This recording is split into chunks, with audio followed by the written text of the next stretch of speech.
জাতীয় থেকে আন্তর্জাতিক, প্রান্তিক, জনপদ থেকে নগর, চারপাশে ঠিক কী ঘটছে এই মুহূর্তে তা নিয়ে আয়োজন এখন চারদিক। আপনাদের সঙ্গে আছি আমি মুন্নাফ রশিদ। নির্বাচন যাত্রাকে এক ধাপ এগিয়ে নিতে শপথ নিলেন সিইসি ও 4 নির্বাচন কমিশনার। শপথ গ্রহণ শেষে সুপ্রিম কোর্টের জাজেস লাউঞ্জের সামনে নবনিযুক্ত প্রধান নির্বাচন কমিশনার বলেন, আওয়ামী লীগ নির্বাচনে অংশ নিতে পারবে কি না তা নির্ভর করছে দলটিকে নিয়ে বিতর্কের অবসানের পর। সবার সহযোগিতায় জাতিকে সুষ্ঠু এবং নিরপেক্ষ নির্বাচন উপহার দিবে এই নির্বাচন কমিশনার, সেই আশ্বাস তিনি করেন। তবে নির্বাচনের দিনক্ষণ বলার সময় এখনও হয়নি। এর আগে সুপ্রিম কোর্টের জাজেস মিলনায়তনে নবনিযুক্ত সিইসি সহ শপথ নেন নিয়োগপ্রাপ্ত অন্য 4 নির্বাচন কমিশনার। শপথ পড়ান প্রধান বিচারপতি সৈয়দ রিফাত আহমেদ। গেল বৃহস্পতিবার সাবেক সচিব এএমএম নাসির উদ্দিনকে প্রধান করে নতুন ইসি গঠন করেন রাষ্ট্রপতি। নতুন 4 নির্বাচন কমিশনার হলেন সাবেক অতিরিক্ত সচিব মোহাম্মদ আনোয়ারুল ইসলাম সরকার, অবসরপ্রাপ্ত জেলা ও দায়রা জজ আব্দুর রহমান এল মাসুদ, সাবেক যুগ্ম সচিব তহমিদা আহমদ ও অবসরপ্রাপ্ত ব্রিগেডিয়ার জেনারেল আবুল ফজল মোহাম্মদ সানাউল্লাহ। আওয়ামী লীগ সরকারের পতনের পর 5 সেপ্টেম্বর কাজী হাবিবুল আউয়ালের নেতৃত্বাধীন নির্বাচন কমিশন পদত্যাগ করার 2.5 মাস পর গঠিত হলো নতুন এই কমিশন। আগামী জাতীয় নির্বাচন আয়োজনের দায়িত্ব পালন করবে নবগঠিত এই কমিশন। ইলেকশনের জন্য অনেক সংগ্রাম করেছে, অনেক আন্দোলন করেছে বিগত বছরগুলোতে, এবং অনেকে রক্ত দিয়েছে। আমি তাদেরকে একটা free, fair and credible election দেওয়ার জন্য প্রতিশ্রুতিবদ্ধ, and I will do my best for that. 16 বছর ধরে বলে আসতেছেন আমরা ভোটের অধিকার চাই, আমরা অবাধে ভোট দিতে চাই। সুতরাং তাদেরকে আমরা সাথে পাবো এবং তাদের ডিমান্ডটাকে আমরা বাস্তবায়নে সহযোগিতা করব তাদের। সুতরাং আমাদের তার কোনো অসুবিধা নেই। দিনক্ষণ দিয়ে তো এখন বলা যাবে না, দিনক্ষণ দিয়ে এটা এখন কিছু বলা যাবে না। আমরা কিছু রিফর্ম যেগুলো দরকার আছে সেগুলো করে আগে আমি দায়িত্বটা নেই। নাগরিক সমাজ, বুদ্ধিজীবী ও শিক্ষক প্রতিনিধিরা তত্ত্বাবধায়ক সরকার ব্যবস্থা বহালে মত দিয়েছেন বলে জানিয়েছেন নির্বাচন ব্যবস্থা সংস্কার কমিশনের প্রধান ডক্টর বদিউল আলম মজুমদার। এছাড়া কলঙ্কজনক নির্বাচন করায় আগের কমিশনগুলোকে বিচারের আওতায় আনার ব্যাপারে নাগরিক সমাজ একমত বলে জানান তিনি। রোববার আগারগাঁওয়ে নির্বাচন কমিশনে নাগরিক সমাজের সাথে নির্বাচন ব্যবস্থা সংস্কার কমিশনের বৈঠক শেষে কথা বলেন তিনি। বৈঠকে গভর্নেন্স, নির্বাচন কমিশনের স্বাধীনতা, প্রযুক্তির ব্যবহার নিশ্চিত করা, আনুপাতিক ও প্রচলিত 2 পদ্ধতিতে নির্বাচন, পক্ষপাতিত্ব ছাড়া সীমানা নির্ধারণ, ইসির সক্ষমতা বৃদ্ধি, না ভোটের বিধান চালু, নির্বাচনী মামলার দ্রুত নিষ্পত্তি ও ইসির কেনাকাটায় স্বচ্ছতা আনার দাবি জানিয়েছেন নাগরিক সমাজের প্রতিনিধিরা। অনেক রকম প্রস্তাব আসছে আমাদের কাছে, আমরা সবগুলো বিবেচনা নিচ্ছি। আমরা কোনো ব্যাপারে এখনো সিদ্ধান্ত নেই, সিদ্ধান্ত আমরা নেওয়ার সময় এখনো আসেনি। তো আমরা সবগুলো কথা, সব গুরুত্বপূর্ণ ব্যক্তিদের এবং সব অংশীজনের কথা আমরা নিচ্ছি এবং এগুলো বিবেচনা নিচ্ছি। সো প্লিজ, এটা কিন্তু আপনাদের কাছে আমাদের অনুরোধ, যেন এখনও যেই কথাগুলো আমরা বলি এগুলো আমাদের এখনো সিদ্ধান্তের, এগুলোর ব্যাপারে আমরা এখনো সিদ্ধান্তে পৌঁছিনি। এদিকে আওয়ামী লীগ সরকারের তৈরি আইনের অধীনে নির্বাচন কমিশন গঠন এবং কমিশনারদের নিয়োগকে প্রত্যাখ্যান করেছে জাতীয় নাগরিক কমিটি। নির্বাচন ব্যবস্থা সংস্কারের প্রাপ্ত প্রস্তাবের আলোকে নতুন আইনের অধীনে নতুন নির্বাচন কমিশন গঠন করার আহ্বান জানায় সংগঠনটির নেতারা। বাংলা মোটরে সংগঠনটির প্রধান কার্যালয়ে সংবাদ সম্মেলনে জানানো হয়, নির্বাচন ব্যবস্থা সংস্কার কমিটি 31 ডিসেম্বরের মধ্যে নির্বাচন ব্যবস্থা সম্পর্কে সার্বিক প্রস্তাব পেশ করার কথা, অথচ তাদের প্রস্তাব দেওয়ার আগেই রাজনৈতিক দলগুলোর চাপের কাছে নতি স্বীকার করে সরকার নির্বাচন কমিশন গঠন করতে বাধ্য হয়েছে। এটিকে গণঅভ্যুত্থানের কমিটমেন্টের সাথে বিশ্বাসঘাতকতার শামিল বলে মনে করছে জাতীয় নাগরিক কমিটি। সংগঠনটির নেতারা বলেন, জনগণ গণঅভ্যুত্থানের স্পিরিট বিরোধী কোনো সিদ্ধান্ত মেনে নেবে না। প্রাতিষ্ঠানিক সংস্কার শেষে নির্বাচনের আহ্বান জানানো হয় সংবাদ সম্মেলনে। ফেসিবাদের আমলে 2022 সালে প্রধান নির্বাচন কমিশন এবং অন্য নির্বাচন কমিশনার নিয়োগ আইন 2022 যেটা গঠন করা হয়েছিল, সেই আইনের অধীনেই আবারও নির্বাচন কমিশনার তাদেরকে নিয়োগ দেওয়া হলো এবং শপথের কার্যক্রম সম্পূর্ণ হলো। আমরা সে বিষয়ে আমাদের অবস্থান ব্যক্ত করেছি। সংস্কার কমিশন গঠন করা হয়েছে 31 তারিখের মধ্যে, ডিসেম্বরের 31 তারিখের মধ্যে তার রিপোর্ট আসার কথা। সেই রিপোর্টটা অন্তত আসতো, তারপরে যদি নির্বাচন কমিশন গঠন হতো বা সেই অনুযায়ী যদি এই নির্বাচন কমিশন তো এই যে 2022 সালের যে আইন, সে আইনের ব্যাপারে তাদের কি বক্তব্য, সেটাই তো আমরা এখন পর্যন্ত জানতে পারলাম না। সরকারে বর্তমান হোক ভবিষ্যৎ হোক, গণ অভ্যুত্থান স্পিরিটে বাইরে যারাই যাবে আমরা তাদের বিরুদ্ধে দুর্বার প্রতিরোধ আন্দোলন গড়ে তুলব এবং বর্তমান পরিস্থিতিতে সংস্কার কমিশনের যে রিপোর্টগুলো রয়েছে সেগুলোর ভিত্তিতে আগে সংস্কার তারপরে নির্বাচন, এই প্রক্রিয়ার মধ্যে আমরা সামনের আগামীর বাংলাদেশটা সুন্দরভাবে দেখতে চাই। নির্বাচনের তারিখ ঘোষণা দেবেন শুধু প্রধান উপদেষ্টা ডক্টর মোহাম্মদ ইউনূস, অন্যরা কিছু বললে সেটা ব্যক্তিগত মতামত। রোববার সন্ধ্যায় ফরেন সার্ভিস একাডেমিতে সমসাময়িক বিষয় ব্রিফিংয়ে কথা জানান প্রধান উপদেষ্টার প্রেস উইং। ফরেন সার্ভিস একাডেমিতে এক সংবাদ সম্মেলনে কথা জানান প্রধান উপদেষ্টার প্রেস সচিব, উপপ্রেস সচিব। আরও বলেন, ডিসেম্বরের মাঝামাঝিতে তালিকা প্রকাশ করবে গুম কমিশন। সে তালিকার ভিত্তিতে অভিযুক্তদের বিরুদ্ধে ব্যবস্থা নেবে সরকার। এছাড়া এয়ারপোর্টে সাংবাদিক নুরুল কবিরকে হয়রানি ইস্যুতে তিনি বলেন, বিদেশ যাওয়ার ক্ষেত্রে সকল এজেন্সির সাথে আলোচনা করে একটি সুনির্দিষ্ট নীতিমালা করবে সরকার, যাতে নিরাপদ ব্যক্তিরা হয়রানির শিকার না হয়। সংবাদ সম্মেলনে আরও বলা হয়, ব্যাটারি চালিত রিকশা নিয়ে হাইকোর্ট যে আদেশ দিয়েছেন তার বিরুদ্ধে সুপ্রিম কোর্টে আপিল করবে সরকার। এখনো পর্যন্ত প্রধান উপদেষ্টা তার দপ্তর থেকে কোনো নির্বাচনের ডেট এখনো পর্যন্ত দেওয়া হয়নি। নির্বাচনের এই অ্যাকচুয়াল যে ডেটটা ওটা এই অ্যানাউন্সমেন্ট করবে এবং তার দপ্তর থেকে নেওয়া হবে। বাকিগুলো বা বাকি যারা বলেছে তারা হয়তো নিজেদের মতামত যে হতে পারে, এখনো কোনো কমপ্লিট না।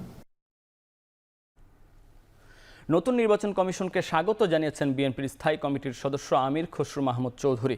রোববার বিকেলে গুলশানে বিএনপি চেয়ারপারসন কার্যালয়ে ঢাকায় নিযুক্ত তুরস্কের রাষ্ট্রদূত রামিজ সেনের সাথে সাক্ষাৎ শেষে গণমাধ্যমে একথা জানান তিনি। নতুন নির্বাচন কমিশনারকে স্বাগত জানিয়ে তিনি আরও বলেন, গণতান্ত্রিকভাবে নির্বাচিত সরকার কবে নাগাদ ফিরে আসতে পারে সে ব্যাপারে জানতে চেয়েছেন তুরস্কের রাষ্ট্রদূত। এছাড়া চলমান সংস্কারে তুরস্ক সহযোগিতা করতে চায় বলেও জানান তিনি। দুই দেশের বাণিজ্য সম্পর্ক বাড়ানোর পাশাপাশি শিক্ষা, চিকিৎসার উন্নয়নে দুদেশে অতীতের চেয়ে সম্পর্ক উচ্চ পর্যায়ে নিতে চায় জানিয়ে তিনি আরও বলেন, বাংলাদেশে দুটি কালচারাল সেন্টার করার ব্যাপারে আগ্রহ প্রকাশ করেছে তুরস্ক। বাংলাদেশের রাজনৈতিক বিষয়ে সবসময় যেটা উঠে আসে নির্বাচন কবে। সকলের প্রত্যাশা ছিল নির্বাচন, এই যে সবাই জানতে চাচ্ছে নির্বাচনের রোডম্যাপ কি, কবে নির্বাচন হবে। দেশি বিদেশি স্টেক হোল্ডাররা সবাই তো অপেক্ষা করছে। তো আজকের শপথ নেওয়ার পরিপ্রেক্ষিতে নিশ্চয়ই একটা ভালো স্টেপ, ভালো মেসেজ যাবে। তবে শপথ নেওয়ার পরবর্তী কার্যক্রম যেগুলো আছে সেগুলো তারা আশা করি আমরা জনগণের প্রত্যাশা পূরণে সফল হবে। একটা সুষ্ঠু নির্বাচনের দিকে তারা যত দ্রুত সম্ভব এগিয়ে যাবে, তো সেটাই প্রত্যাশা থাকবে আগামী দিনের জন্য। বিএনপির সিনিয়র যুগ্ম মহাসচিব রুহুল কবির রিজভী বলেছেন, নতুন নির্বাচন কমিশন ভোটের অধিকার ও পরিবেশ ফিরিয়ে আনতে পারবে বলে প্রত্যাশা করে বিএনপি। রোববার দুপুরে নাটোর শহরে জেলা বিএনপির অস্থায়ী কার্যালয়ে প্রেস ব্রিফিংয়ে তিনি এসব কথা বলেন। বিএনপির এই নেতা আরও বলেন, 5 আগস্টের পর থেকে বিএনপির নাম ভাঙিয়ে বা সরাসরি যারা অপরাধ করেছে তাদের বিরুদ্ধে বিএনপি সাংগঠনিক ব্যবস্থা নিয়েছে। এখন পর্যন্ত নানা কারণে দেশের 800 নেতাকর্মীকে দল এবং পদ থেকে অব্যাহতি দেওয়ার কথাও জানান তিনি। রিজভী বলেন, দলের যে কেউ আইন হাতে তুলে নিলে তাদের বিরুদ্ধে সরাসরি দলীয় ব্যবস্থা নেওয়া হবে। ভোটাররা নির্বিঘ্নে ভোট দিতে যাবে এবং ভোটের পরিবেশ থাকবে অত্যন্ত শান্তিপূর্ণ, যেটার জন্য জনগণ আমাদেরকে সবসময় সমর্থন দিয়েছে এবং বিএনপি নিরবচ্ছিন্নভাবে যে 15-16 বছর আন্দোলন করেছে সেই আন্দোলনের প্রতি তারা সমর্থন করেছে। আর সর্বশেষে জুলাই এবং আগস্টের ছাত্র জনতার যে আন্দোলন, সেটাও তো ছিল গণতন্ত্রের আন্দোলন। প্রয়োজনীয় সংস্কার শেষে অন্তর্বর্তী সরকারকে দ্রুত নির্বাচন দেওয়ার আহ্বান জানিয়েছেন বিএনপির স্থায়ী কমিটির সদস্য ডক্টর মঈন খান। রোববার সকালে জিয়াউর রহমানের সমাধিতে ফাতেহা পাঠ ও শ্রদ্ধা নিবেদন শেষে এ আহ্বান জানান তিনি। বলেন, সংস্কার একটি চলমান প্রক্রিয়া, নির্বাচনের সাথে সংস্কারের কোনো সম্পর্ক নেই। সেজন্য অহেতুক সময় নষ্ট না করার আহ্বান জানান বিএনপির এই নেতা। এই সরকারকে বিএনপি সহযোগিতা করে আসছে জানিয়ে তিনি বলেন, ক্ষমতার জন্য রাজনীতি করে না বিএনপি।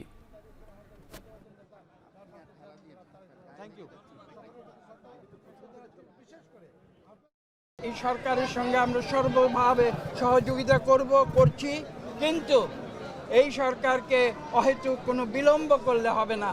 তাদেরকে অত্যাবশ্যক যে সংস্কার সেগুলো সম্পাদন করে অনতিবিলম্বে বাংলাদেশে একটি সুষ্ঠু নিরপেক্ষ নির্বাচন দিতে হবে এবং সেই নির্বাচনের মাধ্যমে বাংলাদেশের মানুষের অধিকার মানুষের কাছে ফিরিয়ে দিতে হবে। মানুষ যাতে ন্যায্য পাওনা পায় সেদিকে নজর দিতে অন্তর্বর্তী সরকারের প্রতি আহ্বান জানিয়েছেন বিএনপির স্থায়ী কমিটির সদস্য নজরুল ইসলাম খান।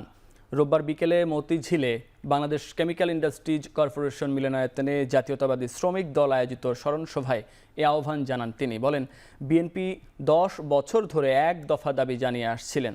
ছাত্র জনতার জুলাই আন্দোলনের মধ্য দিয়ে তা সফল হয়েছে। তিনি আরও বলেন, বৈষম্য বিরোধী ছাত্র আন্দোলনের যে আশা ও আকাঙ্ক্ষা তার বিরুদ্ধে না গিয়ে শ্রমিকদের ন্যায্য পাওনা দিতে হবে।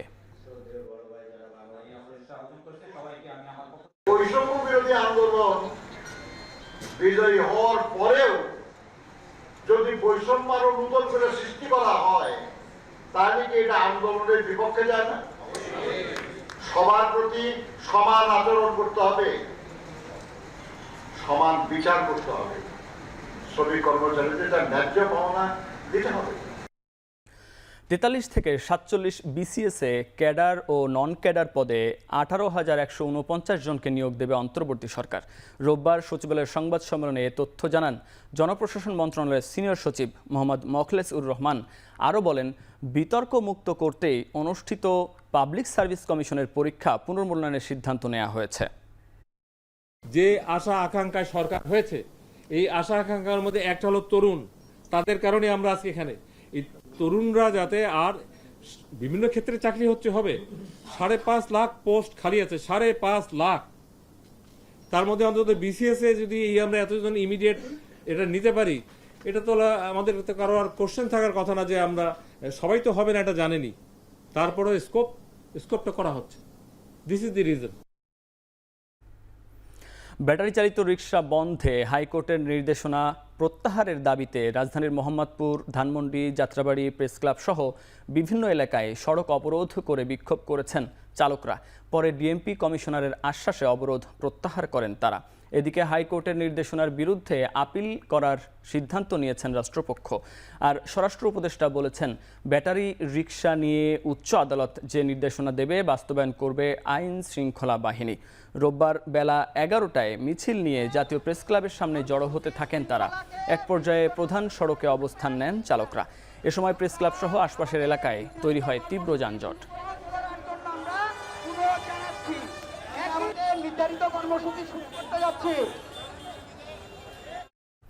এদিকে জাহাঙ্গীরনগর বিশ্ববিদ্যালয়ে অটোরিকশার ধাক্কায় শিক্ষার্থী নিহতের ঘটনায় জাহাঙ্গীরনগর শাটডাউন কর্মসূচি পালন করেছে শিক্ষার্থীরা। পরে প্রশাসনের আশ্বাসে কর্মসূচি স্থগিত করেছে বিশ্ববিদ্যালয়ের শিক্ষার্থীরা।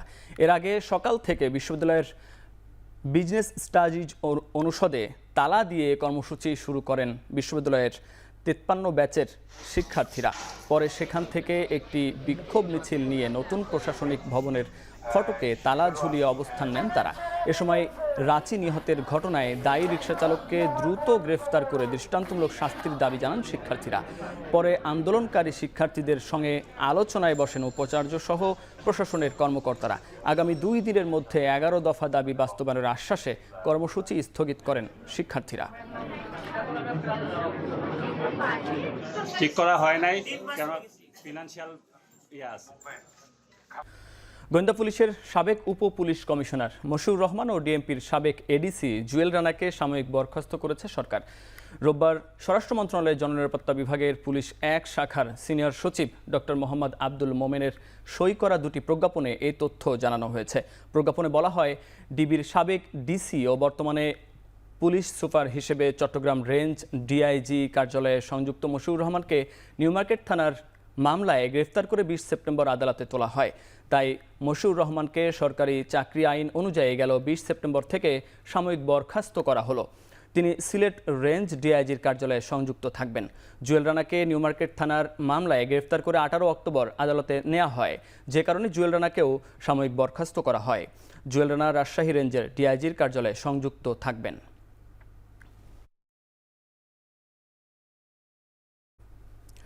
যুক্তরাষ্ট্রের বাজারে জিএসপি পেতে হলে শ্রমিকদের নানামুখী অধিকার সুরক্ষা করা ছাড়া উপায় নেই বলে মন্তব্য করেছেন বাণিজ্য বিষয়ক উপদেষ্টা শেখ বশির উদ্দিন। যুক্তরাষ্ট্রের শ্রম বিষয়ক বিশেষ প্রতিনিধি দলের সঙ্গে সাক্ষাৎ শেষে বাণিজ্য উপদেষ্টা এ কথা বলেন। আশা প্রকাশ করেন শ্রম খাতে যে সংস্কারের উদ্যোগ নিয়েছে সরকার সেটা হলে জিএসপি সুবিধা পেতে সহায়ক হবে। সকালে সচিবালয়ে মার্কিন যুক্তরাষ্ট্রের শ্রম বিষয়ক বিশেষ প্রতিনিধি দলের সাথে বৈঠক করেন বাণিজ্য উপদেষ্টা। পরে এ নিয়ে ব্রিফিংয়ে বলেন, শ্রম অধিকার বিষয়ে 11 দফা বাস্তবায়ন নিয়ে আলোচনা হয়েছে। আর বাণিজ্য সচিব বলেন, শ্রম নিরাপত্তা, নিম্নতম মজুরি বাস্তবায়ন, শ্রমিক সংগঠন করার অধিকারের বিষয় নিয়ে আলোচনা হয়েছে। যুক্তরাষ্ট্রের বাজারে বাংলাদেশি পণ্যের প্রবেশাধিকার আরও বাড়ানোর উপর জোর দিয়েছে বাণিজ্য মন্ত্রণালয়। ইউরোপীয় ইউনিয়নে ডিউটি ও কোটা ফ্রি সুবিধা আছে বাংলাদেশের, সেই সুবিধা যুক্তরাষ্ট্রেও চায় বাংলাদেশ। শ্রমিকের অধিকার নিয়ে আমরা কাজ করার জন্য আমাদের যে 11 দফার যে কর্মসূচি যেটা হয়েছে, এই কর্মসূচিকে বাস্তবায়ন করার ক্ষেত্রে আমরা আজকে বিশদভাবে আলোচনা করলাম এবং এই আলোচনাটা আমার ধারণা খুবই যুক্তিযুক্ত এবং দুজনের অবস্থানকে আমরা তুলে ধরেছি। জিএসপি পেতে গেলে আমাদের লেবার রাইটের যে এলিমেন্টগুলো আছে সেগুলোকে কমপ্লাই করার দরকার আছে এবং আমরা এগুলো কমপ্লায়েন্সের পরে অবশ্যই আমরা জিএসপি পাবো বলে আশা রাখি। আওয়ামী সরকারের আমলে নিয়োগ ও পদোন্নতি পাওয়া আমলাদের মধ্য থেকে যোগ্যদের নিয়ে সরকার রাষ্ট্রীয় কাজ চালিয়ে যাবে বলে মন্তব্য করেছে শিল্প উপদেষ্টা আদিলুর রহমান। শিল্প খাতে তৈরি হওয়া গ্যাস সংকট সমাধানে জ্বালানি ও তার মন্ত্রণালয় একসঙ্গে কাজ করছে বলেও জানান তিনি। রোববার আগারগাঁও পর্যটন ভবনে এসএমই ফাউন্ডেশনের এক সেমিনার পরবর্তী সাংবাদিকদের প্রশ্নের জবাবে উপদেষ্টা বলেন, শিল্প খাতে গ্যাস সংকট নিরসনে জ্বালানি বিভাগের সঙ্গে আলোচনা করছেন তারা। উদ্যোগ নেওয়া হবে রাজনৈতিক পট পরিবর্তনের সময়ে বন্ধ হওয়া কারখানাগুলোর শ্রমিকদের ব্যাপারেও। শ্রমিক অসন্তোষ তৈরি করতে অনেক শিল্প মালিক কারখানা বন্ধ রেখেছে বলেও মন্তব্য করেন এই উপদেষ্টা। যারা আর কি কাজ জানে তাদেরকে কাজে লাগাতে হবে, বিপ্লব ধরে রাখার জন্য চেষ্টা করছি আমরা। যেসব কারখানাগুলো বন্ধ রেখে দিয়েছে তারা এবং দেশ থেকে চলে গেছে, কারখানার কোনো রকম সমাধান না করে এটার জন্য আমরা জরুরিভাবে এটা নিয়ে কী করা যায় সেটার চেষ্টা করছি সমাধান বের করতে এবং ইনশাল্লাহ আমরা এর উত্তর খুঁজে খুব দ্রুতই পাব। ডেঙ্গুতে আক্রান্ত হয়ে একদিনে মৃত্যুর রেকর্ড। সর্বশেষ 24 ঘন্টায় ডেঙ্গুতে আরও 11 জনের মৃত্যু হয়েছে, যা চলতি বছর একদিনে এখন পর্যন্ত সর্বোচ্চ মৃত্যু। এ সময় হাসপাতালে ভর্তি হয়েছেন আরও 1079 জন। রোববার বিকেলে স্বাস্থ্য অধিদপ্তরের হেলথ ইমার্জেন্সি অপারেশন সেন্টার ও কন্ট্রোল রুম থেকে পাঠানো সংবাদ বিজ্ঞপ্তিতে এ তথ্য জানানো হয়। গেল 24 ঘন্টায় মারা যাওয়া 11 জনের মধ্যে 9 জনই ঢাকার 2 সিটি কর্পোরেশনের বাসিন্দা। এর মধ্যে 5 জন উত্তর সিটির, 4 জন দক্ষিণের, বাকিরা খুলনা বিভাগের। স্বাস্থ্য অধিদপ্তর জানিয়েছে, চলতি বছরের জানুয়ারি থেকে এখন পর্যন্ত 86,791 রোগী হাসপাতালে ভর্তি হয়েছেন ডেঙ্গুতে আক্রান্ত হয়ে। আর এখন পর্যন্ত ডেঙ্গুতে মোট মৃত্যু হয়েছে 459 জনের।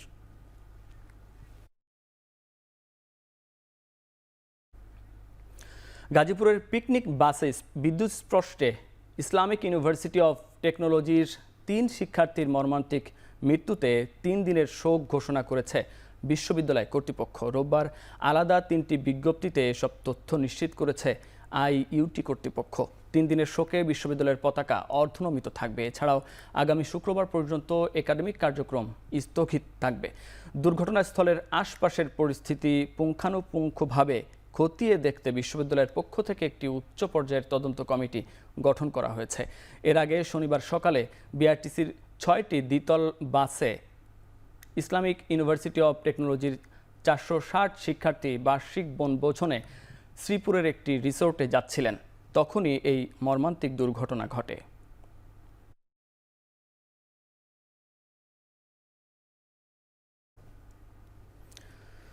শেখ হাসিনা আওয়ামী লীগের নেতাকর্মী সহ 44 জনের বিরুদ্ধে আন্তর্জাতিক অপরাধ ট্রাইব্যুনালে অভিযোগ দায়ের করেছেন 5 মে হেফাজতের আন্দোলনে নিহত রেহান আহসানের মা। রোববার দুপুর 12টার দিকে ট্রাইব্যুনালে উপস্থিত হয়ে নিহত রেহান আহসানের মা বলেন, বুয়েট পড়ুয়া ছেলে রেহান 2013 সালের 5 মে হেফাজত ইসলামের আন্দোলনে যোগ দিয়ে পুলিশের গুলিতে মৃত্যুবরণ করেন। এই অভিযোগে তিনি শেখ হাসিনা সহ 44 জনের নাম উল্লেখ করেন এর আগে ২১ তারিখের এক অভিযোগের পরিপ্রেক্ষিতে প্রেস ব্রিফিং করেন নিহত সিফাত হোসেনের পরিবার। নিহতের ছোট বোন ঘটনার বর্ণনা দিয়ে দোষীদের দৃষ্টান্তমূলক শাস্তি দাবি করেন।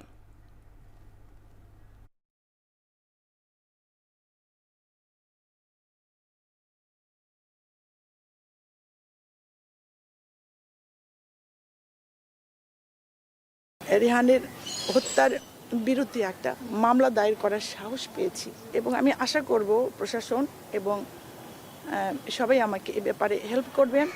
আমি যেন মামলায় সঠিক বিচার চাই। ছাত্র জনতার গণঅভ্যুত্থানের পরে আজকে শহীদ রেহান আহসানের পরিবার ইন্টারন্যাশনাল ক্রাইমস ট্রাইব্যুনালের কাছে এসেছে শহীদ রেহান আহসানের হত্যার বিচার চাইতে। আমরা মোট ৪৪ জনের বিরুদ্ধে অভিযোগ দায়ের করেছি এবং সাথে আরও অজ্ঞাতনামা আছে। দেশের জনগণের নাগরিক হিসেবে ন্যূনতম আয়ের অধিকার আছে এবং সেটি এখনই ঠিক করতে হবে বলে জানিয়েছে সিপিডি। রোববার সকালে বাংলাদেশ সর্বজনীন মৌলিক আয়ের কার্যকারিতা মূল্যায়ন নিয়ে আলোচনায় একথা বলে সংগঠনটি। এছাড়াও বাংলাদেশকে এখন থেকেই জনকল্যাণমুখী রাষ্ট্র হিসেবে চিন্তা করতে হবে বলে জানান অংশ নেয়া অর্থনীতিবিদরা। বাংলাদেশের ন্যূনতম ওয়েজ বোর্ড তৈরি করারও আহ্বান জানান বক্তারা। আলোচনায় বিএনপির স্থায়ী কমিটির সদস্য আমির খসরু মাহমুদ চৌধুরী বলেন, বিএনপি ক্ষমতায় আসলে দুর্নীতিমুক্ত ওয়েলফেয়ার স্টেট বা কল্যাণমূলক রাষ্ট্র তৈরি করবে। এছাড়াও ফ্রি স্বাস্থ্যসেবা ও শিক্ষানীতিও বিএনপি তৈরি করবে বলেও জানান তিনি। আপনার কমিউনিটিতে তখন এইটা এখন হয় না। অ্যাজ এ পলিটিক্যাল পার্টি আমাদের পক্ষ থেকে আমি যেটা বলেছি, আমাদের চিন্তার মধ্যে আছে যে ওয়েলফেয়ার স্টেটের কনসেপ্টে আমাদের কিন্তু অনেকগুলো 31 পয়েন্ট রিফর্মসের মধ্যে আমরা নিয়ে এসেছি। যারা পড়াশোনা শেষ করে 1 বছর পর্যন্ত চাকরি পাবে না, হুইচএভার ইজ দ্য আর্লিয়েস্ট, ততদিন রাষ্ট্র তাদেরকে একটা ভাতা দেবে। আমার বাংলাদেশের জনগণকে নাগরিক হিসেবে তার একটা ন্যূনতম আয় পাওয়ার অধিকার আছে। সেই অধিকার বোধের থেকে আমি আজকে এই জিনিসটাকে এখানে এনেছি। এইটা এমন কোনো করতে পারতে এই কি সমস্যা আছে, এটা যারা দেশ চালায় এটা তাদের সমস্যা, এটা বাংলাদেশের নাগরিকের সমস্যা না। বাংলাদেশের নাগরিকের হলো তার অধিকার বোধের থেকে এইটা পাওয়ার সে ন্যায্যতা তাকে দিতে হবে।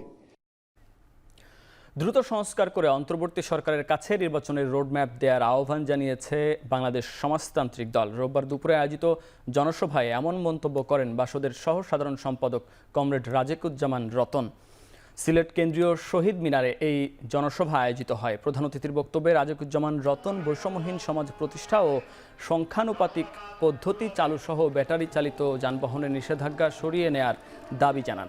সভায় সিলেট জেলার দায়িত্বরত নেতৃবৃন্দ ছাড়াও বাসদের কেন্দ্রীয় নেতারা বক্তব্য রাখেন। জনসভা শেষে একটি বিক্ষোভ মিছিল করা হয়। মিছিলটি নগরের বিভিন্ন গুরুত্বপূর্ণ সড়ক প্রদক্ষিণ করে। এ সময় বিভিন্ন পর্যায়ের প্রায় অর্ধশত সাধারণ জনতা সভায় অংশগ্রহণ করেন। বরিশাল শহরে, গাজীপুরে, চট্টগ্রামে বিশাল মিছিল করে আমরা বলেছি আমরা আইন মানি, আমরা বিচার মানি, কিন্তু বিচারালয় যদি ভুল বিচার করে সেইটা আমরা মানতে পারি না। রাষ্ট্র যাদেরকে কাজ দেয় নাই, যারা নিজেরা নিজেদের কাজ জোগাড় করে নিয়েছে, রাষ্ট্রের কোনো অধিকার নাই তার কাজ কেড়ে নেওয়া। পটুয়াখালী বিজ্ঞান ও প্রযুক্তি বিশ্ববিদ্যালয়ের র্যাগিংয়ের শিকার হয়ে হাসপাতালে ভর্তি হয়েছেন 3 শিক্ষার্থী। এ ঘটনায় তাৎক্ষণিকভাবে 7 শিক্ষার্থীকে হল থেকে বহিষ্কার করা হয়েছে। শনিবার রাতে বিশ্ববিদ্যালয়ের এম কেরামত আলী হলে অবস্থান করা স্নাতক প্রথম বর্ষের 25 শিক্ষার্থী এই র্যাগিংয়ের শিকার হন। শিক্ষার্থীরা জানান, রাতভর র্যাগিংয়ের পর 3 শিক্ষার্থী অসুস্থ হয়ে পরে তাদের শেরে বাংলা মেডিকেল কলেজ হাসপাতালে ভর্তি করা হয়। ভুক্তভোগী এক শিক্ষার্থী জানান, রাত 12টার দিকে সিনিয়ররা গণরুমে এসে সবার মোবাইল নিয়ে নেয়। এরপর প্রথম বর্ষের 25 শিক্ষার্থীকে কান ধরে উঠা বসা করতে বাধ্য করেন। পাশাপাশি জানালায় ঝুলানো সহ নানাভাবে শারীরিক ও মানসিক নির্যাতন চালায়। খবর পেয়ে হলের প্রভোস্ট 2022-23 সেশনের 7 শিক্ষার্থীকে এই ঘটনার সঙ্গে জড়িত বলে শনাক্ত করে। পরে তাৎক্ষণিকভাবে তাদের হল থেকে বহিষ্কার করা হয়। পাশাপাশি ঘটনা তদন্তে 5 সদস্যের কমিটি গঠন করেছে বিশ্ববিদ্যালয় প্রশাসন। 4 দফা দাবিতে আশুলিয়ার নিশ্চিন্তপুরে তাজরিন ফ্যাশন কারখানার জরাজীর্ণ ভবনের নিচে অবস্থান কর্মসূচি পালন করেছেন আহত শ্রমিক ও নিহতের স্বজনরা। এক জীবন সমপরিমাণ ক্ষতিপূরণ, আজীবন চিকিৎসার ব্যবস্থা, পুনর্বাসন ও কারখানা মালিকের দৃষ্টান্তমূলক শাস্তির দাবিতে রোববার দুপুর থেকে অবস্থান কর্মসূচি পালন করেন তারা। আহত শ্রমিকরা জানান, দুর্ঘটনার 12 বছর পার হলেও এখন পর্যন্ত 4 দফা দাবি বাস্তবায়িত হয়নি। সবশেষ অন্তর্বর্তী সরকারের প্রতিনিধিরা 1 মাসের মধ্যে দাবি বাস্তবায়নের আশ্বাস দেয়। সে সময়ও পেরিয়ে যাওয়ায় এই কর্মসূচি পালন করেছেন তারা। এর আগে রোববার সকালে তাজরিন ট্র্যাজেডির 1 যুগ পূর্তিতে কারখানাটির সামনে ফুল দিয়ে নিহত শ্রমিকদের শ্রদ্ধা জানান নিহতদের স্বজন, আহতসহ বিভিন্ন শ্রমিক সংগঠন। 2012 সালের 24 নভেম্বর তাজরিন ফ্যাশনে ভয়াবহ আগুনে প্রাণ হারান 117 জন শ্রমিক। আহত হয় 2 শতাধিক মানুষ।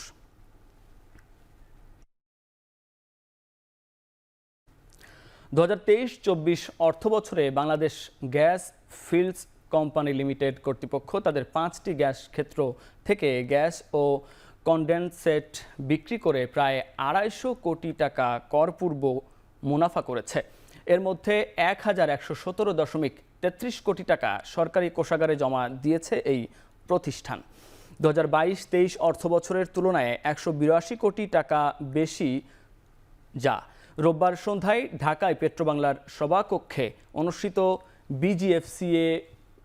বিজিএফসিএল এর 69তম বার্ষিক সাধারণ সভায় এসব তথ্য জানানো হয়। প্রতিষ্ঠানটির পাঠানো সংবাদ বিজ্ঞপ্তিতে বলা হয়, 2023-24 অর্থবছরে প্রতিষ্ঠানটির উৎপাদনক্ষম 39টি কূপ থেকে প্রতিদিন গড়ে 564 মিলিয়ন ঘনফুট গ্যাস উৎপাদন করে জাতীয় গ্রিডে সরবরাহ করা হয়, যা দেশের মোট উৎপাদনের 26% এবং রাষ্ট্রীয় প্রতিষ্ঠান কর্তৃক গ্যাস উৎপাদনের 73%। এছাড়া এই অর্থবছরে কূপগুলোতে দৈনিক 441 ব্যারেল হারে কনডেনসেট উৎপাদন হয়েছে।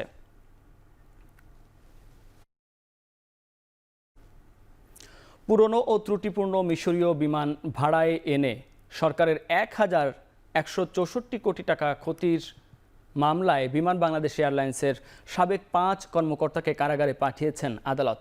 একই সঙ্গে বিমানের আরও 9 জনের বিরুদ্ধে গ্রেপ্তারি পরোয়ানা জারি করা হয়েছে। রোববার ঢাকা মেট্রোপলিটন সিনিয়র স্পেশাল জজ আদালতের বিচারক মোহাম্মদ জাকির হোসেন এ আদেশ দেন। কারাগারে পাঠানো কর্মকর্তারা হলেন বিমানের সাবেক deputy chief engineer Shafiqul Alam Siddique, services and অডিটের সাবেক প্রিন্সিপাল ইঞ্জিনিয়ার শহীদ উদ্দিন মোহাম্মদ হানিফ, স্ট্রাকচারের প্রিন্সিপাল সিস্টেম ইঞ্জিনিয়ার শরীফ রুহুল কুদ্দুস, সাবেক ডেপুটি ইঞ্জিনিয়ার মোহাম্মদ শাহজাহান ও সাবেক ইঞ্জিনিয়ার মোহাম্মদ জাহিদ হোসেন। গত বছরের 6 ফেব্রুয়ারি বিমানের সাবেক flight captain operation Ishrat Ahmed সহ 23 জনের বিরুদ্ধে মামলা করেছিল দুদক। অভিযোগে বলা হয়, আসামিরা যোগ সাজেশে ক্ষমতার অপব্যবহার করে প্রথমে নিজেদের এবং পরে অন্যদের সুবিধা দিতে বিমান বাংলাদেশ এয়ারলাইন্স থেকে অর্থ আত্মসাৎ করেন। তারা মিশর থেকে 2টি উড়োজাহাজ লিজ নেওয়া এবং পরে সেগুলো ফেরত দেওয়ার প্রক্রিয়ায় এই দুর্নীতি করেন। এতে বিমানের মোট 1164 কোটি টাকা লোকসান হয়।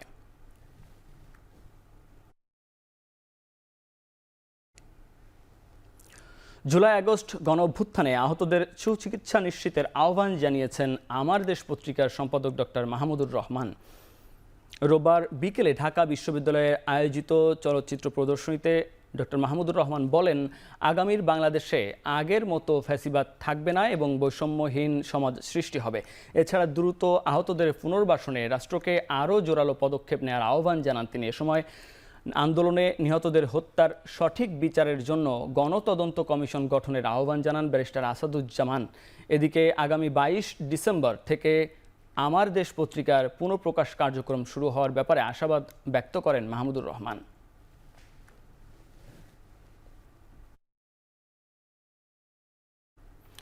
রাজধানীর মিরপুরের একটি বাসায় গ্যাস সিলিন্ডার বিস্ফোরণ হয়ে শিশু ও নারীসহ 7 জন দগ্ধ হয়েছেন। তাদের জাতীয় বার্ন ইনস্টিটিউটে ভর্তি করা হয়েছে। মিরপুরে দগ্ধদের মধ্যে 3 জনের অবস্থা আশঙ্কাজনক। জাতীয় বার্ন ইনস্টিটিউটের চিকিৎসকরা জানিয়েছেন, মিরপুর থেকে আসা দগ্ধ আব্দুল খলিলের শরীরের 95%, আবদুল্লার 38% এবং মোহাম্মদের শরীরের 35% পুড়ে গেছে। রোববার ভোরের দিকে মিরপুর 11C ব্লকের এভিনিউ 5 এর একটি বাসায় গ্যাস সিলিন্ডার লিকেজ থেকে বিস্ফোরণে এই ঘটনা ঘটে। এদিকে সকালে নারায়ণগঞ্জের মোগরাপাড়ায় বসুন্ধরা পেপার মিলে অগ্নিদগ্ধ 10 জনের মধ্যে 7 জনকে নিয়ে আসা হয়েছে বার্ন ইউনিটে।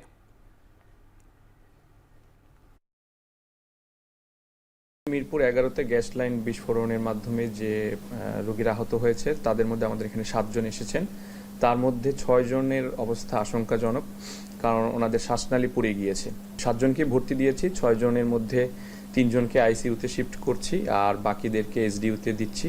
যেহেতু শ্বাসনালী পুড়িয়ে গিয়েছে, সুতরাং 6 জনের অবস্থাই আসলে আশঙ্কাজনক। 1 জন ভালো আছেন, ওনাকে আমরা ওয়ার্ডে দিচ্ছি। চট্টগ্রামের রাউজানে ইসলামী ব্যাংক বাংলাদেশ পিএলসির 397তম শাখা হিসেবে পথের হাট শাখা উদ্বোধন করা হয়েছে। অনুষ্ঠানে প্রধান অতিথি হিসেবে ভার্চুয়ালি বক্তব্য দেন ব্যাংকের চেয়ারম্যান ওবায়দুল্লাহ আল মাসুদ। তিনি বলেন, ইসলামী ব্যাংক দেশের সর্ববৃহৎ ও শক্তিশালী ব্যাংক। গ্রাহকরা এখন নির্বিঘ্নে ইসলামী ব্যাংকের প্রতিটি শাখায় সেবা গ্রহণ করছেন। একঝাঁক সৎ, দক্ষ ও নিষ্ঠাবান কর্মী আধুনিক ব্যাংকিং প্রযুক্তির সমন্বয়ে ব্যাংকিং সেবা দিয়ে যাচ্ছেন। দেশের অন্যান্য শাখার মতো পথের হাট শাখায়ও ইসলামী ব্যাংকের সেবাসমূহ গ্রাহকের কাছে নিরবচ্ছিন্নভাবে পৌঁছে দেওয়ার প্রত্যয় ব্যক্ত করেন তিনি। অনুষ্ঠানে বিশেষ অতিথি হিসেবে উপস্থিত ছিলেন রিস্ক ম্যানেজমেন্ট কমিটির chairman professor doctor M Masud Rahman ও স্বতন্ত্র পরিচালক মোহাম্মদ খুরশিদ ওয়াহাব। বিশ্ব টেলিভিশন দিবস উপলক্ষে নিজেদের ব্র্যান্ডের গুগল টিভি উন্মোচন করেছে জাপানের সনির প্রাতিষ্ঠানিক পরিবেশক smart technologies BD limited, Sony smart. রাজধানীর শ্যামলীতে নিজস্ব বিক্রয় কেন্দ্রে কেক কেটে নতুন এই গুগল টিভি উন্মোচন করে প্রতিষ্ঠানটি। স্মার্ট টেকনোলজিস বিডি লিমিটেডের পরিচালক মোহাম্মদ তানভীর হোসেন নতুন এই টিভি উন্মোচন করেন। অনুষ্ঠানে উপস্থিত ছিলেন প্রতিষ্ঠানের overseas business head Nurul Ain Omar, মহাব্যবস্থাপক ও head of sales Sarwar Jahan Chowdhury এবং উপব্যবস্থাপক ও head of marketing Azad Rahman.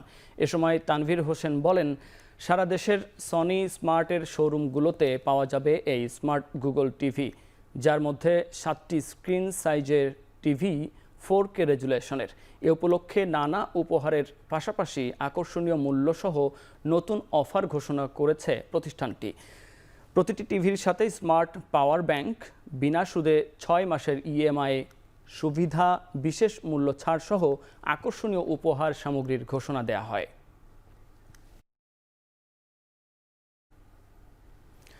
Gree global বাংলাদেশের পার্টনার্স সম্মেলন অনুষ্ঠিত হয়েছে। 5 তারকা হোটেল রেডিসন ব্লু ওয়াটার গার্ডেনে এ সম্মেলন অনুষ্ঠিত হয়। সম্মেলনে বিশেষ অতিথি হিসেবে উপস্থিত ছিলেন গ্রি গ্লোবালের অ্যাসিস্ট্যান্ট প্রেসিডেন্ট কেভিন বাই এবং গ্রি গ্লোবালের সেলস ডিরেক্টর বায়ান চুং। দিনব্যাপী সম্মেলনে অংশগ্রহণ করেন সারা দেশের সকল পার্টনার ও চ্যানেল পার্টনারবৃন্দ। সম্মেলনের শুরুতে গ্রুপের চেয়ারম্যান মোহাম্মদ নুরুন নেওয়াজ অংশগ্রহণকারী পার্টনার ও অতিথিদের স্বাগত জানান। 2 যুগেরও বেশি সময় ধরে গ্রি ব্র্যান্ডের পণ্য সামগ্রী দেশের ক্রেতা ও ব্যবহারকারীদের কাছে প্রচার প্রসার, নিরবচ্ছিন্ন সরবরাহ ও বিক্রেতার সেবা প্রদানের জন্য পার্টনার ও শুভানুদ্দায়ীদের ধন্যবাদ জানান তিনি। প্রশাসনের চোখ রাঙানিকে বুড়ো আঙ্গুল দেখিয়েই রাজপথে লাখ লাখ পাকিস্তানি। সাবেক প্রধানমন্ত্রী ইমরান খানের মুক্তির দাবিতে গণ আন্দোলনে যোগ দিতে রাজধানী অভিমুখে যাত্রা চলছে বিশাল গাড়িবহর নিয়ে। ডু অর ডাই শীর্ষক এ কর্মসূচি দমনে সব ধরনের প্রস্তুতি নিয়ে রেখেছে অন্তর্বর্তী সরকার। এ অবস্থায় রাজধানীর কূটনৈতিক এলাকায় জারি করা হয়েছে কঠোর নিরাপত্তা। ইসলামাবাদে তাদের প্রবেশ ঠেকাতে শিপিং কন্টেইনার ফেলে রাস্তা আটকানো হয়েছে। বিভিন্ন শহরে বিচ্ছিন্ন করা হয়েছে মোবাইল ফোন ও ইন্টারনেট সংযোগ। পাঞ্জাবের সঙ্গে 3 প্রদেশের সীমান্ত পুরোপুরি সিলগালা করে দেওয়া হয়েছে। অন্তত 3 আইন প্রণেতা সহ ধরপাকড়ের শিকার হয়েছে কয়েকশো পিটিআই কর্মী।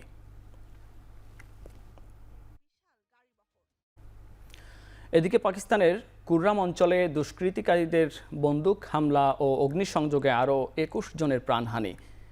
শনিবারের এই হামলার পর ৩ দিনে দেশটিতে সশস্ত্র সংগঠনের পরিকল্পিত হত্যাকাণ্ডে নিহত বেড়ে দাঁড়িয়েছে ৬৪ জনে। পুলিশ জানায়, হামলার সময় বিশেষ ওই অঞ্চলটিতে প্রাদেশিক আইনমন্ত্রী, পুলিশের আইজি, প্রধান সচিব সহ খাইবার পাখতুনখোয়া দেশের আরও বেশ কয়েকজন উচ্চপদস্থ কর্মকর্তা উপস্থিত ছিলেন। স্থানীয় সংবাদ মাধ্যম জানায়, এদিন সশস্ত্র সংগঠনের সদস্যরা প্রথমে কয়েক রাউন্ড ফাঁকা গুলি ছোড়ে আবাসিক ভবনে প্রবেশ করে লুটপাট চালায় এবং বেশ কয়েকটি গুরুত্বপূর্ণ চেক পয়েন্ট ও দোকানপাটে আগুন ধরিয়ে দেয়। পুলিশের সূত্র বলছে, শুক্রবার মধ্যরাতে কুররাম অঞ্চলে বাগান বাজার ও এর আশপাশের গ্রামে হামলা ও লুটপাট চালায় সশস্ত্র সংগঠনের সদস্যরা। এর এক পর্যায়ে দুই সশস্ত্র সংগঠনের মধ্যে গোলাগুলি শুরু হয়। এতে অন্তত ৩০ জন দুষ্কৃতিকারীর আহত হয়েছে বলে জানায় স্থানীয়রা। শনিবার সন্ধ্যায়ও দুই পক্ষের মধ্যে ধাওয়া পাল্টা ধাওয়া ও গুলি বিনিময় অব্যাহত ছিল। শীতকালীন ঝড়ের কবলে যুক্তরাজ্য ও যুক্তরাষ্ট্র। ভারী তুষারপাতে বিপর্যস্ত স্কটল্যান্ড, ইংল্যান্ড ও আয়ারল্যান্ড। এমনকি বৃষ্টির কারণে জরুরি সতর্কতার আওতায় অন্তত ১৬টি এলাকা। বিমান, সড়ক ও রেলপথে দেখা দিয়েছে স্থবিরতা। বিদ্যুৎ বিভ্রাটের শিকার হয়েছে কয়েক হাজার বাড়িঘর, খামার এবং ব্যবসা প্রতিষ্ঠান। তুষার ঝড়ের সাক্ষী হয়েছে যুক্তরাষ্ট্রের নিউ জার্সি ও পেনসিলভানিয়া সহ বেশ কিছু অংশ। ৩ দিনের রেকর্ড বৃষ্টিতে বন্যায় নাজেহাল অবস্থায় যুক্তরাষ্ট্রের ক্যালিফোর্নিয়া অঙ্গরাজ্যের বাসিন্দারা। এদিকে বন্যার পর প্রায় ১ মাসেও ক্ষতিগ্রস্ত স্কুলগুলোর পুনর্গঠন না হওয়ায় বিক্ষোভ করেছেন স্পেনের ভ্যালেন্সিয়ার শিক্ষক ও অভিভাবকরা।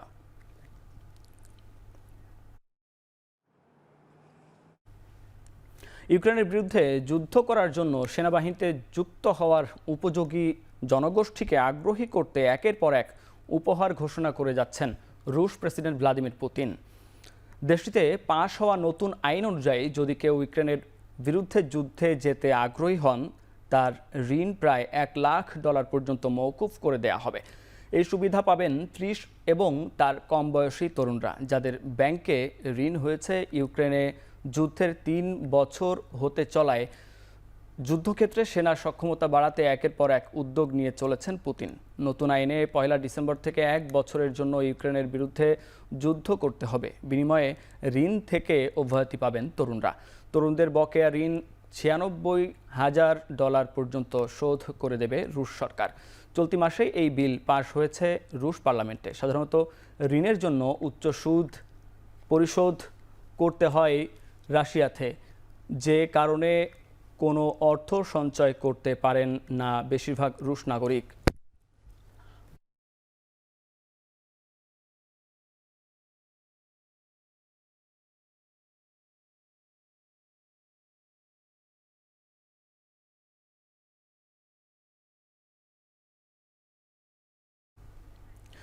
অবশেষে নতুন একটি জলবায়ু চুক্তিতে সম্মত হয়েছে COP29-এ অংশগ্রহণকারী প্রায় 200 দেশ। নতুন চুক্তি অনুসারে জলবায়ুর ক্ষতিকর প্রভাব মোকাবেলায় 2035 সাল নাগাদ অনুন্নত ও দরিদ্র রাষ্ট্রের জন্য বছরে $30,000 কোটি বরাদ্দের ঘোষণা দেয়া হয়েছে। শনিবার আজারবাইজানের বাকুতে আলোচনার এক পর্যায়ে জলবায়ু চুক্তির বৈঠক থেকে বের হয়ে আসে অনুন্নত কয়েকটি দেশ ও দ্বীপরাষ্ট্র। তাদেরকে ছাড়াই স্থানীয় সময় রাত 2:30টার পর পর্যন্ত চলে আলোচনা। সামনে আসে নতুন এই চুক্তি। যদিও নতুন চুক্তি নিয়ে তৈরি হয়েছে মিশ্র প্রতিক্রিয়া। জাতিসংঘ জলবায়ু সম্মেলনে উন্নত দেশগুলোর কাছে বছরে $1,30,000 কোটি চেয়েছিল অনগ্রসর রাষ্ট্রগুলো। সেখানে মাত্র $30,000 বরাদ্দ পেয়ে খুশি নন তারা। অনুন্নত দেশের প্রতিনিধিরা বলছেন, জলবায়ু সম্মেলনের প্রভাব মোকাবিলায় এ অর্থ পর্যাপ্ত নয়। নানা কারণে সমালোচিত এবারের জলবায়ু সম্মেলনে আদৌ কোনো চুক্তি হবে কি না এ নিয়ে সংশয় ছিল। শুরু থেকেই বেশ কয়েকটি অনুন্নত রাষ্ট্র দাবি করে যে সব দেশ কার্বন নিঃসরণের জন্য সবচেয়ে বেশি দায়ী, তারা এই COP সম্মেলনকে কোনো গুরুত্বই দেয় না। উন্নত জীবনমান ও বাড়ি ভাড়া কমানোর দাবিতে স্পেনের বার্সেলোনায় বিক্ষোভ করেছেন কয়েক হাজার বাসিন্দা। স্থানীয় গণমাধ্যমের তথ্য বলছে, 2014 সালের তুলনায় গেল 10 বছরে স্পেনের বাসা ভাড়া বেড়েছে 70% হারে। শনিবার বার্সেলোনা শহরের গুরুত্বপূর্ণ পয়েন্টে জড়ো হয়ে বিক্ষোভকারীরা বলেন, আবাসন নাগরিকদের মৌলিক অধিকার, কিন্তু যারা আবাসন সুবিধা দেওয়ার নামে একচেটিয়া ব্যবসা করছেন তারা ন্যায্য মূল্যে বাসা ভাড়া দেন না। তাদের অভিযোগ, স্পেনের অধিকাংশ বাসিন্দাকে মোট আয়ের অর্ধেকই খরচ করতে হয় বাড়ি ভাড়ার পেছনে। দেশটির পর্যটন খাত আরও উন্নত করতে গিয়ে আবাসন খাতে এই সংকট সৃষ্টি করা হয়েছে এমন দাবি করে বিক্ষোভকারীরা জানান, বাড়ির মালিকরা লাভের আশায় পর্যটকদের আকর্ষণীয় দামে বাসা ভাড়া দিচ্ছেন, যার খেসারত দিতে হচ্ছে সাধারণ মানুষকে। স্থানীয় সূত্র জানায়, শনিবারের এই বিক্ষোভে অন্তত 22,000 মানুষ অংশ নেন, যাদের অধিকাংশই মধ্যবিত্ত শ্রেণীর।